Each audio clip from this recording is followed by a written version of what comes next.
Иако винариите меѓу кои најголемата тиквеш од кавадарци, годинава грозието ќе го откупуваат по зголемена цена што не ги задоволи лозарите, па во Неготинско тие излегува на протести.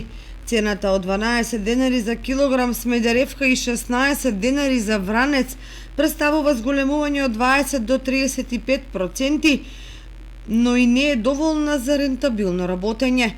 Доколку не се промени нешто во тој дел, лозарите најавуваат уште помасовни протести.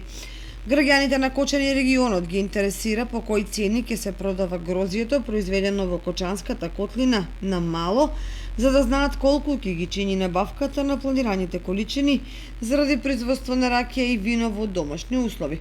За очекување е дека белото грозие ќе достигне цена од 5 до 18 денари, а црното од 20 до 25 денари за килограм.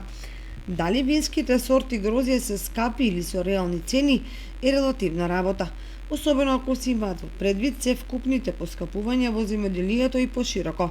Ако од 1 тон грозие, кој би чинело 20.000 денари, може да се произведе 100 литри ракија, незината производна цена би чинела околу 250 до 300 денари за литар, вклучувајќи ги трошоците за дрва, казан, работа.